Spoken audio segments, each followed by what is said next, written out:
Welcome inside this week opening edition of Big Ten Today. I'm your host, Rick Pizzo. Excited to be joined shortly by baseball analyst Mike Huff. He'll be right here. We look back on the weekend that was and look ahead to the final weekend of the Big Ten baseball regular season. Speaking of baseball, Matt Shaw continues to crush it at the dish. Now 1 home run shy of the single season record. We'll check in with the Terp slugger. We also talk with Mark Rothstein. He's the head coach of the Michigan women's rowing program, has been the only head coach in the program's history, wildly successful. They claim another Big Ten championship this past weekend. We'll check in with Coach Rothstein. But we start with today's big story. Take you back to Saturday in Champaign. Championship game of the Big Ten softball tournament came down to the number 1 versus number 2 seeds. Northwestern, Indiana. Hoosiers had a 1-0 lead on an unearned run going in to the bottom of the 7th. Danielle Williams, again, fantastic inside the circle. The tournament's most outstanding player. And then the Cats do what they have done all year long, coming back in dramatic fashion. Maeve Nelson with the walk-off winner, 2-1, as Northwestern backs up its regular season title with the championship title as well. And the big interview welcomes head coach Kate Drohan into the show. Coach, first and foremost, congratulations, because it is awfully hard, some would say nearly impossible, to win both the Big Ten regular season and tournament titles. Has the glow worn off yet? Thank you, Rick, and thanks for having me on. Yeah, it was a real challenge, especially with the strength of the conference this year. Top to bottom, I think the conference was really talented and played really, really tough throughout the year. But our team's excited. This was a big goal for us coming in, and I love the resiliency to be able to make it happen. All right, take me to the bottom of the 7th. You have 1 run to force extras, 2 to win it. Now, I know a lot of the players on your team have been through this, not just this year, but the veterans have been in basically every situation you could be in throughout the course of their careers. But I looked at their faces. Nobody seemed to be feeling pressure. Nobody seemed to be showing any nerves. What did you see? You know, it was interesting. We started the game a little tight, and we could feel that in the dugout. We're just trying to get them, in our rhythm and for us to play our game. The 6th inning, we had an opportunity to score. We didn't come through. And then when the 7th, we got out of the jam in the top of the 7th inning. I think they had a leadoff double, and we got out of it. Then we really kind of felt our team start to come around. Jordan Rudd led us off with her staple 5-6 ground ball through, and you could just feel the belief really start to build in our dugout. For all the success that you've had, especially in recent years, this is the first time the program has won the double, both the regular season and then the tournament title. Again, kind of going to your point about just how deep this league is and has been in recent years, how tough is it to pull something like that off? Well, I think it's a huge challenge. I think that you've really got to respect every single game during the regular season, and our team showed up every day, and I'm so proud of their approach. But then this tournament, I think this tournament going into it, it was open. It was up for grabs for anyone. Indiana is so good, and they have such an offensive punch, and I was really impressed with Copeland on the mound. But our team we were resilient. A lot of belief in each other, a lot of belief in the game. And there were a lot of little things that we did in the bottom of the 7th that were critical and really good softball that put us in a position to win that game. And obviously the game-winning hit comes off the bat of Maeve Nelson. For those of us, and I think that means most of us, who have never been in a situation where you're playing a high-level college game and you're in that situation that you all dream of in your backyard. Bottom of the last inning, you need 2 runs to win it. What's the emotional release like when it all sinks in and you realize what you've accomplished? Well, you mentioned Maeve Nelson. We have tremendous belief in her, and I love Maeve's approach to the game. She's kind of has an old school belief in the game. Her mom was a great volleyball competitor at Iowa. Her dad's a big baseball guy. So she was really, really calm in the moment. And Maeve's a person who has never shortchanged the game, never takes a shortcut. And so we had a lot of confidence with her in that moment. But once she made contact, we knew the game was over. It's just making sure everybody gets to the next base, and then you get to Maeve as fast as you can. Maeve is one of 12 players on this year's roster, and I can't name all of them, but players like Danielle Williams, Jordan Rudd, Nikki Cochran, and others who are listed as either seniors or grad students in terms of eligibility. Is it possible, and how could you possibly quantify or describe what that group has meant to this program? Wow. I mean, to the program, to the Big Ten in general, to me personally, I mean, they have impacted our game in our university on so many levels. And I'm so proud of the growth that they've had in the last 5 years and really their commitment, their loyalty. They have literally given everything they could possibly give to our program. And I'm excited about the position that we've all worked for and what now lies ahead.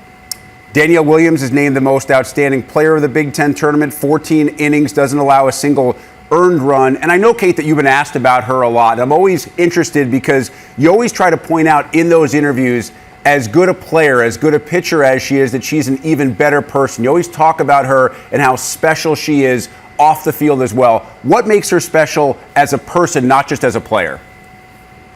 Well, I've known Danielle since she was a kid. Her older sister, Krista, was an outfielder for us. So it's been really fun to watch her grow up. Her kindness, her steadiness, just what a great teammate she is and how good she is to those people in her life.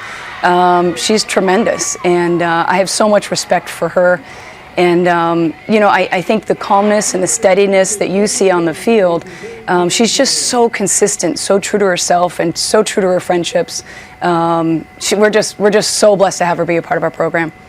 Kate, I spoke with her last year, and the one thing she really didn't want to talk about at all was herself. She has to be among the most humble athletes, especially athletes that are that good that you've ever coached. She is, and when you have a pitcher of that caliber with that kind of selfless attitude and approach, and the only thing she cares about is getting a win for her team, I mean, it inspires and improves the play of every other person in the dugout. So, and she now models the behavior and leads our team in really playing that kind of selfless softball. And so what that's done is it's really taught our team to understand the little things. Like, for example, Nikki Cochran, right? Bottom of the seventh, she gets to an 0-2 count really quickly with runners on second and third.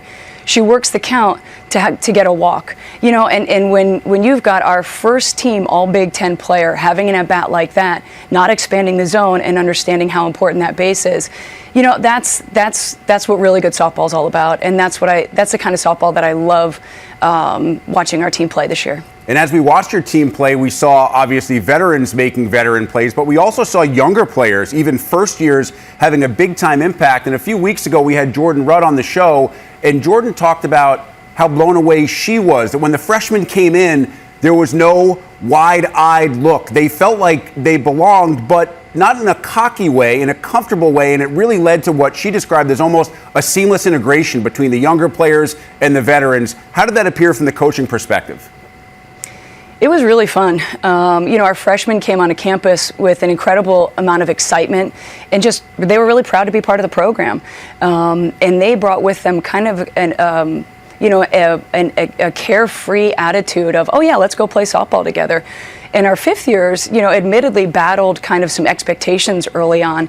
So I think they really helped each other out in terms of our fifth years sharing their experience and really mentoring our young women. And then our three freshmen really stepping up and learning very quickly and also being very open. So you have that. I think it was a great combination for us early on. And it's been a real strength for us.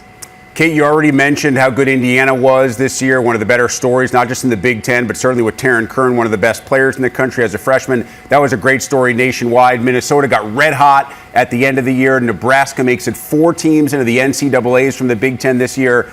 Just how good is this league in 2023? I think it's awesome. I'm so proud of our conference. I think there are a lot of really good Big Ten teams that we won't see next weekend as well. So I'm really proud of our body of work. I think a lot of our teams challenged themselves really early with a really competitive non-conference schedule, and that really showed us how strong we were down the stretch here. As the number 12 overall seed, one of the bonuses is that you get to host regionals this weekend. You start NCAAs against Eastern Illinois, Kentucky, Miami, Ohio, also in that quad in Evanston, Illinois. When's the true prep work start for you guys? Last night. We're building our scouts. Our team will get after it today, but we have a lot of really good teams, a lot of really well-coached teams coming into our region this weekend, a lot of great offensive power. So our team is excited about the challenge ahead. All right, Kate, I'm sure it's friendly competition, but I want to know what the competition level is like on your own campus when you start to talk about the spring sports and the women's spring sports in Evanston. Obviously, your program, Coach Fletcher's golf program, has been successful for so long. You have Coach Monty Hiller's team, the #1 overall seed in the women's lacrosse tournament. What is that like to be on that campus with all these programs at the same time doing what they're doing? I think it gives our team tremendous momentum. You have a lot of different student athletes across campus experiencing the same thing. They're all high achievers. They've worked really, really hard all year to put themselves in this position. So there's great momentum right now with our women's team. And quite honestly, a lot of our teams throughout the year have really executed on a high level. And that's what our standards are all about. So I think that's a big push for our team, and we'll be cheering them on for sure. Big Ten regular season champs, Big Ten tournament champs, and now one goal left for the Northwestern softball team. It begins this Friday, hosting the regionals at Drysdale. Coach Kate Drohan, kind enough to be with us on today's edition of Big Ten Today. Kate, we appreciate the time. Of course, wish you and the team the best of the luck in the run through the NCAAs. Thank you, Rick. Thanks for having me on, and go Cats. Mention those 4 teams from the Big Ten playing in the NCAAs. Of course, Northwestern leading the way. They're the #1 seed in that Evanston region. Indiana and Minnesota are 2 seeds respectively. Indiana playing in Knoxville, where Tennessee is the host. Minnesota is in the Pacific Northwest. And Nebraska in Stillwater as the #3 seed, where Oklahoma State is the host. No Division I team in the country has scored more runs than the Terps. 515 already this year. One of only 3 programs in the country to score more than 500 runs so far this season. That's your big stat, presented by Gatorade. And one of the men doing all that raking and helping score all those runs joins us now, Maryland infielder Matt Shaw. Hey, Matt, let's start with the series you guys just come off, because you dropped the first game and then you come back and win the next 2. You scored 29 runs in the Saturday-Sunday games against Minnesota. Just how contagious is hitting? Oh yeah, I mean, when you're going and everything's going good, it's awesome. So, we've been swinging it really well as of late. We've been pretty consistent. Everyone's kind of coming together. I just saw a stat that like 6+ guys have 10 or more home runs, which is huge. So, just being able to have the offense click, 1 through 9, and being able to trust every single person in front of you, and it's a lot of fun, really. You were 3 for 5 in Sunday's finale, had the homer that brought you within 1 of the single-season program record. We'll get to that in a second. You also had 4 RBI and 3 runs, and you want to say, oh, that's a huge day, but you're having these days over and over again right now, so it's fair to say you're locked in. When you're locked in, guys talk about being able to see the seams, that the ball looks bigger. Right now, when you're inside the box, what are you seeing? Yeah, my eyes have worked pretty good my whole life. So, a big difference when I'm starting to feel really good is really just confidence, a lot of belief. I'm someone who sits pitches, and that's something that stays consistent with me throughout, every single at-bat of every game. But, having the warm weather, being really confident, playing with a bunch of guys that are really confident, where everything's kind of clicking together, it makes it a lot easier. And for me, something that I definitely want to continue to work on is bringing that confidence every day, no matter where I am. So, well, you talked about 1 through 9 in the lineup, and it seems like everybody 1 through 9 has confidence. How does that filter down to the guy either hitting ahead or below of whoever is at the plate? Because you guys feel like no matter who it is, they have a very good chance to get on base and drive in runs. Yeah, I mean, it's awesome. Obviously, you look at some of the RBI guys, like Nick LaRusso's got 90 RBIs already, which is absurd. Guys like that, obviously there's guys in front of him that are getting on base, that are getting in scoring position, that are, stealing bases. So, that's something as a whole we do really well. We obviously are getting on base a lot, and that makes it easier for guys like me and guys like Nick to get those RBIs and to get those runs. So, having a team that not only can hit the homers and obviously slug a little bit, that also can work their walks and get on base is really huge. So it's really a lot of fun. You are 1 home run shy of the single season record. Just got set last year by Chris Bubba Oline. You talk about sitting on pitches, but you're not just a power hitter, you're also a guy who hits for average. So how do you balance, and what's the approach when you do want to sit on pitches, but at the same time you understand that hitting is about a lot more than just leaving the yard? Yeah, I think part of it is really just staying consistent. Guys are going to throw a lot of different things, but based on that day, what are they throwing for a strike? What are they able to throw over the plate? How are they feeling, and kind of understanding the pitcher and what he's trying to do to you helps you to stay consistent at the plate. And then once you get to two strikes, having the confidence to just trust your eyes, trust your hands, and battle. Something that having a good coaching staff who believes in everyone. It actually helps a lot, with that confidence at two strikes. We're not getting into some crazy two-strike approach where we're way spread out and we're just trying to hit a ground ball to second. We're staying kind of in an advantage count and trusting our hands and trusting our approach. And that's something that's really important, because I think as a whole that kind of spreads and everyone knows and believes in themselves, and that's really important.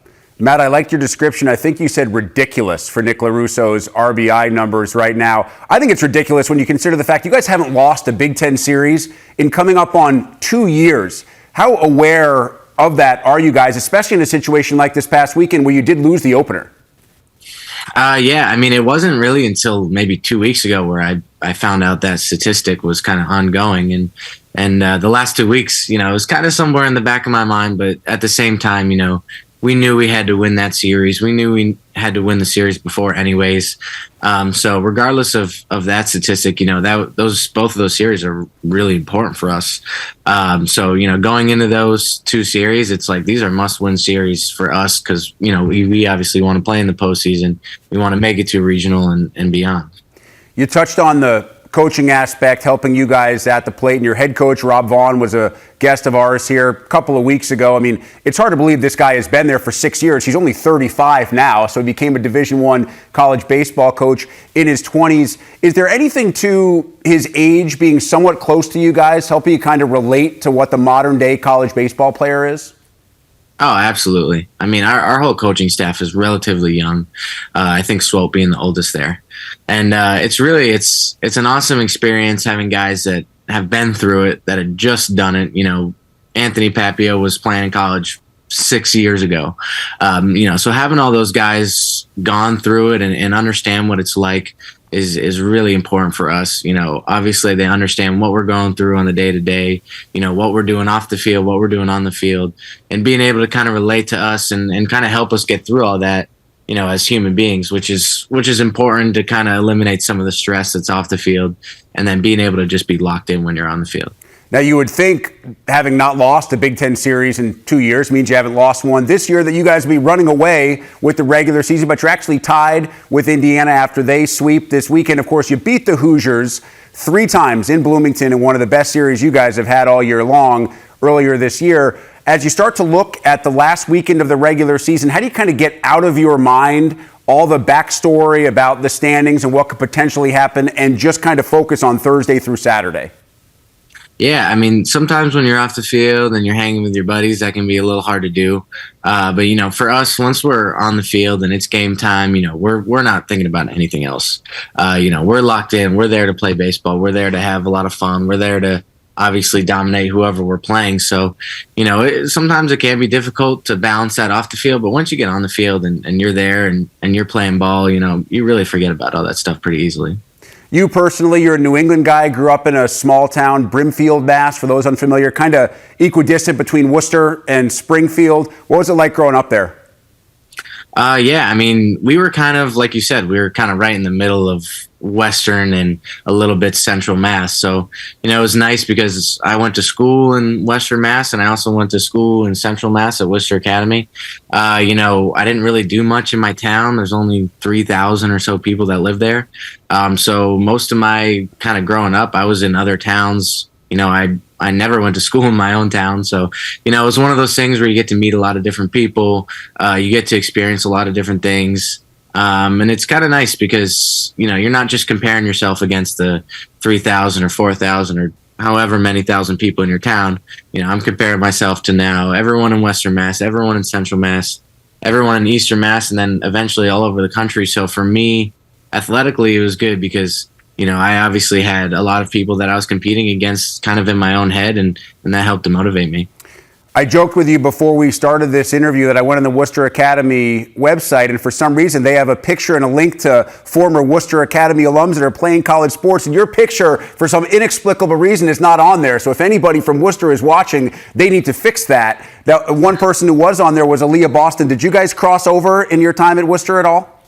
Yeah, we were both there. We were both there at the same time, and I got to watch her play, I think, one time, and obviously she dominated high school basketball, like not many people did. So it was cool to watch that. We didn't really talk much off the court or in the classroom, etc. But it's cool to have. I've been following. I've seen her play, on TV at South Carolina. So it's been cool to see a couple people that are really dominating college sports. Well, I hope she's been watching you because you're dominating this year as well. Matt Shaw having a terrific year for the Terps, in great shape to potentially win the Big Ten regular season to be the #1 seed at next week's Big Ten tournament. Matt, we appreciate the time. Best of luck the rest of the way. Can't wait to watch it, not just at the Big Ten tournament in Omaha, but also throughout the NCAAs. All right, I appreciate it. Thanks for having me on. Head coach Mark Rothstein is with us. Mark, first and foremost, thanks for the time today. As we were joking before we officially started this interview, it's always nice when you're here to talk about winning a championship. Yeah, it's a great topic, and we're really excited and proud of our team for what they accomplished at the championship. Hey, Mark, I can see behind you this is not the first championship that you or this program have won. You've won tons, but every group, every championship team has its own personality. So what makes this particular group unique? This is a really young team, pretty inexperienced team, and but the strength of the team is how committed they are, how unified they are. There's no friction at all on the team. Everybody wants to be here. That everybody wants to be great. Everybody wants to support their teammates, and it's probably the most fun coaching I've ever had. It's just a really, really great group.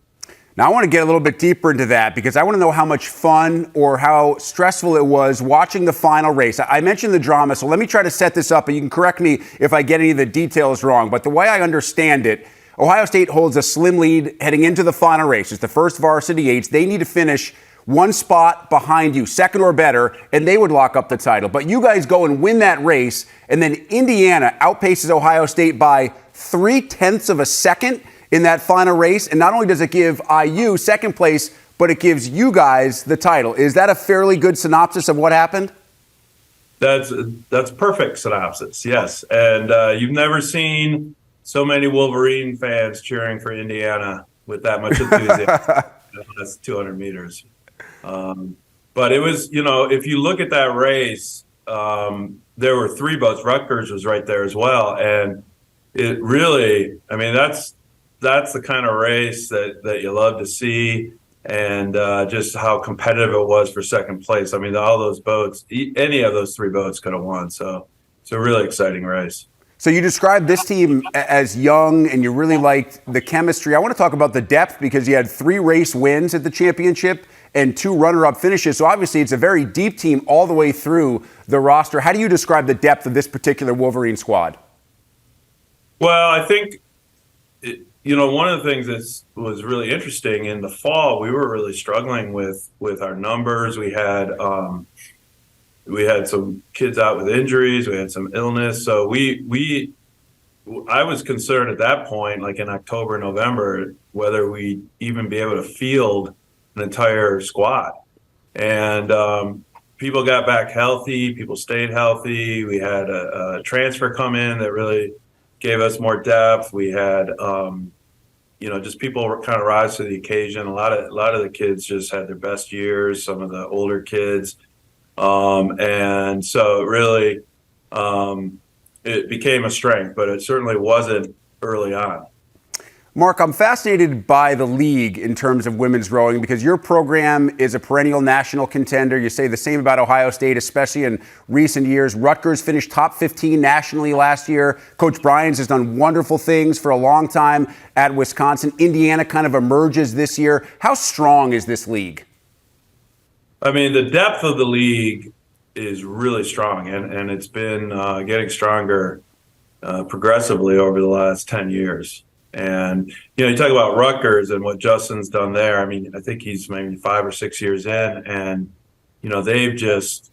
that program's been transformed. And like you said, BB has been at Wisconsin for a long time and previously at Michigan State. And she's had a lot of really fast teams. And then, but just across the board, and Steve, I think, is had a great year this year, but he's had that program has really gotten a lot faster. So it's an honor to be in the league. I think, it's that championship is, I think, the best championship in the country, best conference championship in terms of the excitement and I think we're the only conference that has 7 events that score points. And so, as you mentioned, depth is really important if you want to win a Big Ten championship. And Mark, with that title comes the automatic NCAA bid for your team. Takes place at the end of May in Camden, New Jersey. What's the prep like between now and then as you try to get the team as rested as they can possibly be and at the same time be at their peak when May 26 rolls around? Yeah, that's a great question. I mean, that's one of the challenges, and we do it a little differently every year depending on the situation. We had practice this morning and had a good session, kind of a light session to recover a bit, and then we'll spend 2-3 days kind of building the aerobic base back up, getting high volume in, and then we'll start to taper down and kind of just focus on speed work and race preparation.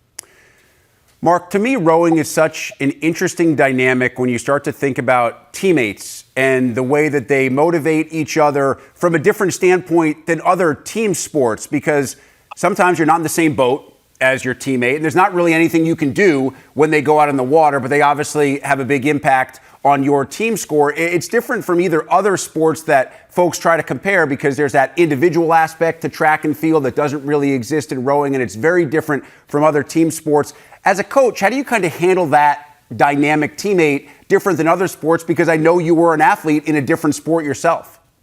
Right. I mean, I think there's a lot more similarities than differences in terms of how you handle that between, a sport like basketball or football where it's very team focused, and then, a sport like rowing where it's also team focused, but, a little bit different. I think, it starts with recruiting and just being clear about the type of athlete you're looking for and the type of person you're looking for, and just communicating really clearly what this is about. That, if you think you're more important than the team, then don't come to Michigan, because it's not gonna work well. And I think that's kind of the message we send. And so you get people that want to be great teammates, that want to be in that environment, and then my job becomes really easy. Because like I said about this team, it's a really easy team to coach, really fun. Everyone's here for the right reason, and everyone is really motivated. So, Mark, I mentioned you were a college athlete yourself, and folks watching this, maybe not knowing a lot about your program, would say, well, of course, he's a rowing coach. He must have rowed. But you actually started your college athletic career as a football player at Central before you headed back to Ann Arbor. Why'd you make the transition? Well, I was a linebacker. I was the size of a safety and the speed of a defensive lineman. So I had a few concussions my freshman year, and back then concussions were treated a little differently than they are now. I just kind of recognized that it wasn't taking me where I wanted to go, and I had the opportunity to transfer to Michigan, and I grew up in Ann Arbor, so being at the University of Michigan was a dream, and worked out pretty well. Man, it's a different story now. Those defensive linemen are pretty fast, and those safeties are pretty big these days, Yeah, I should say I don't know what I'm the speed of. I don't know. Well, Mark, you mentioned you're an Ann Arbor native. I mentioned at the start you're the only coach this program has ever known, and you've coached All-Americans, champions, Olympians. I know you have years left in your career, but as you start to reflect on what you've accomplished and where you've accomplished it, kind of in your hometown, how do you describe what your career has been to this point? It's been pretty magical. I mean, it's a dream job. Being a head coach at the University of Michigan doesn't get any better than that. And And so, yeah, I just feel very grateful the way things worked out for me. And, it's, like you said, I got a lot more to do, and I don't really like focusing on what's happened in the past, but I do recognize how lucky I am to have this job. Now, Mark, I want to finish with you the same way that I finished with another coach who was with us on the show today, Kate Drohan, the Northwestern softball coach, because I asked her about the success that all the sports that are going on at the same time as hers, and that success has helping her program. I mean, you look at Michigan, and right now the men's lacrosse team runs through the Big Ten championship. They just win in overtime against Cornell. I mentioned the women's outdoor track and field team taking home the Big Ten championship. What's that like on your college campus when you have so many teams having such success at the same time? Yeah, I mean, it's been an amazing year for Michigan, but I think that's part of what makes coaching at Michigan great. You're surrounded by this environment. It's kind of like being in an Olympic training center. You just have athletes in all these different sports that are amazing athletes, and I think it's just a place where the expectation is that you're going to win, and you're going to be great, and you're going to win championships. So it just makes it that much easier.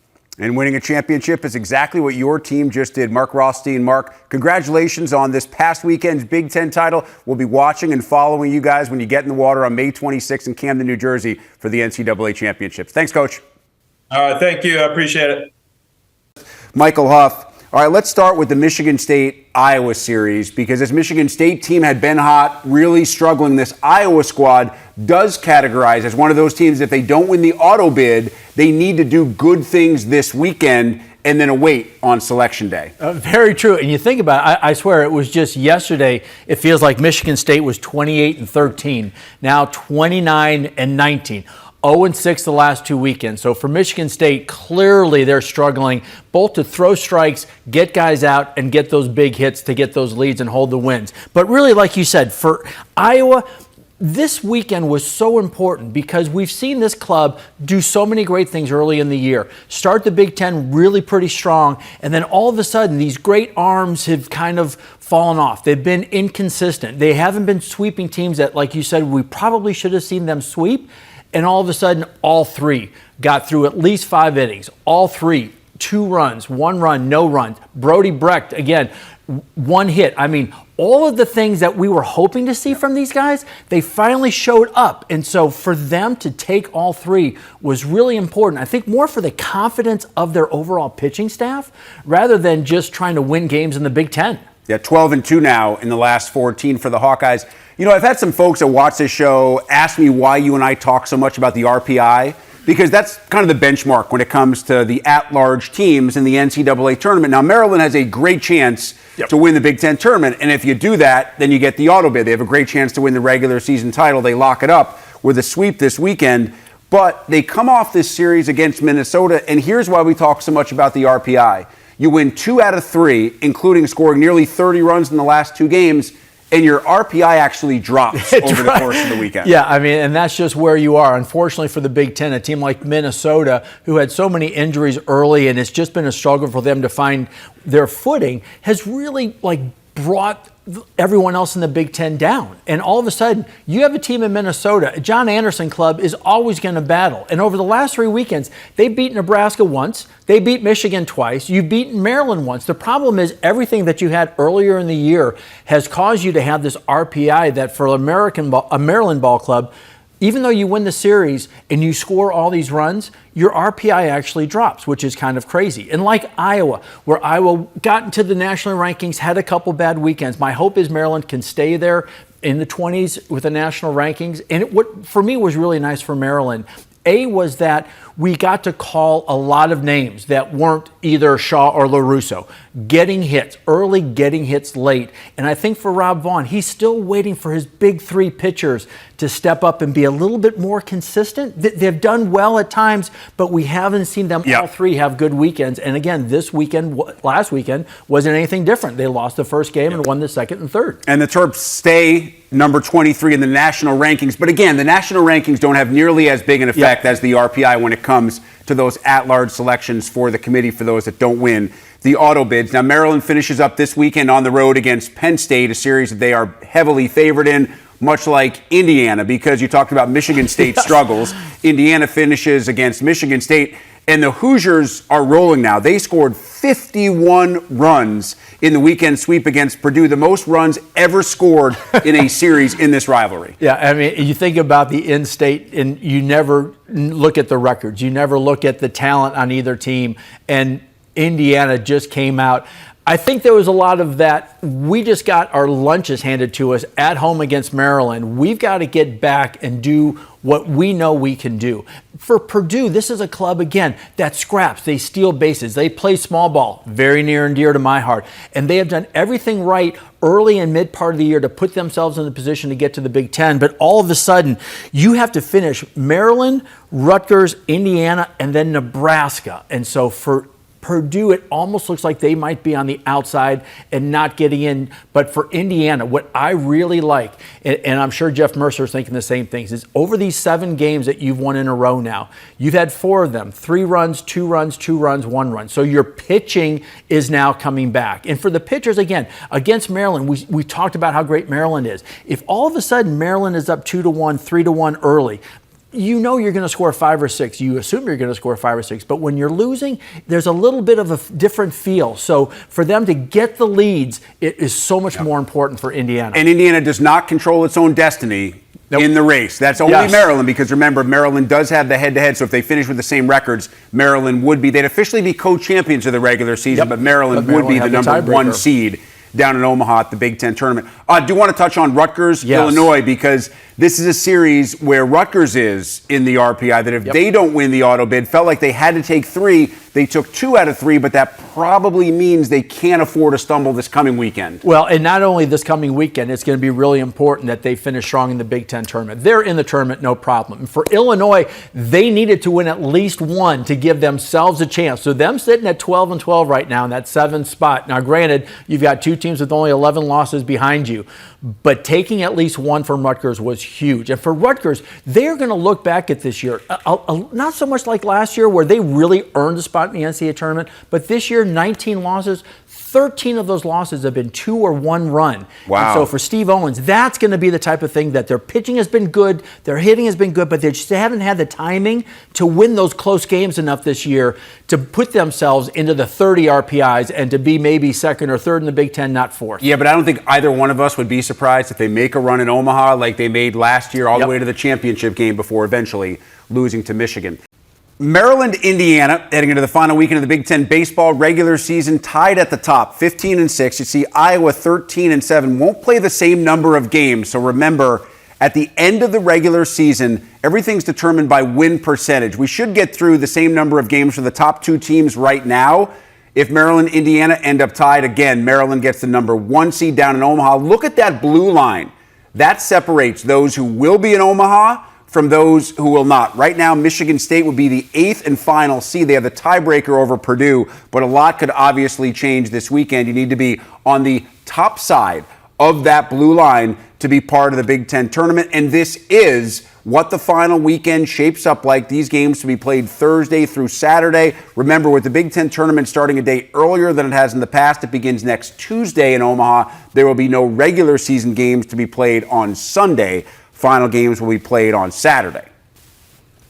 So with those games fresh in your mind, or maybe you took a screenshot, we start with Indiana, Michigan State, because this is a matchup, Michael, right now of 2 teams heading in completely different directions. Well, and we saw where that blue line was, Michigan State just on top of it. We saw where Indiana is, tied for 1st. So Indiana, again, they're going to lose a tiebreaker. So they are thinking, if we sweep, and Maryland loses 1, it's ours. So Indiana has so much to play for, trying to get to that top spot. But for Michigan State, we've talked about it.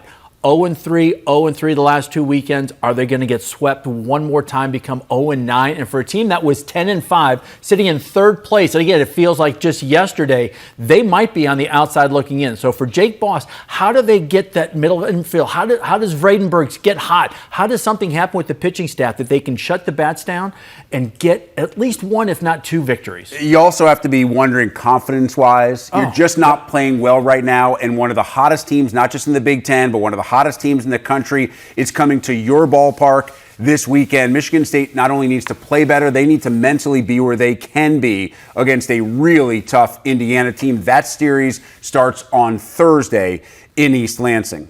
What about Nebraska and Purdue? Because we showed that blue line. Michigan State was on the right side of it. Purdue was on the wrong side of it. Yep. But the Boilermakers actually have the same Big Ten record right now as Michigan State.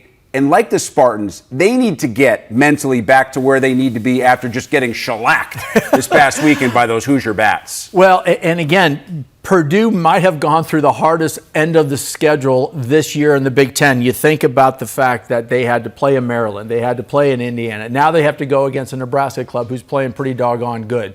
So really, for Greg Goff, you're thinking, how do I not end up 0-6? How do I use my speed? How do I put pressure? How do I win one, if not two games, and find a way to come home to Purdue, West Lafayette? How am I coming home and doing those little things? And then again for Nebraska. Now this for Will Bolt, these guys have to be thinking, okay, we're not going to be in the top 3, maybe not even the top 4, but how do we start to build some momentum that we can come into the Big Ten feeling good both with our pitchers, and again, Shanneman doing a great job closing things out for Nebraska. Can they get the starters to get 5, 6, 7 innings? Can those hitters stay hot? And can they get that mojo where this last weekend leads into a Big Ten tournament where they might make a deep run and win a whole thing? Yeah, and which is just down the road. You always have that home field advantage, so to speak, when you're going from Lincoln to Omaha, because the Husker fans will be there. They will be there to support Nebraska. Nebraska starts to make a little bit of a run, and you can usually come feel out in droves. When they come out in droves. That'll be a great storyline to follow down in Omaha, one of the great postseason tournaments at the Big Ten Baseball Championships. Lastly, Iowa Northwestern. It has been a struggle all year for Northwestern. Iowa looks at this series, and they look at this series one way only. They have to sweep. They have to. And we talked about it earlier in the show, the fact that if a team like Iowa doesn't sweep a Northwestern, their RPI is going down. And so they're one of those clubs now in the 30s on the RPI. You want to stay there. The only way it stays there is if you sweep a Nebraska club, a Northwestern club, who again, for Jim Foster this year has just been a struggle. Transfers coming into Northwestern, injuries during the season. This has not been the type of year any coach wants first year into the Big Ten. But for Iowa, can they have their big 3? Can those 3 guys come back and pitch the way they did last weekend, going into the final weekend of the Big Ten and then leading into the tournament? Because if you can get Brecht, you can get Langenberg, you can get Moore pitching the way they are capable of, they're going to have the capabilities of beating, like they did, a number 1 LSU Tiger team. Obviously, the heads are where they need to be for Iowa. With the investigation that's ongoing right now, you wonder exactly if there are some uncomfortable moments between players, between coaches, but they took care of business this past weekend, trying to put that out of their mind and take care of business again this coming weekend against Northwestern.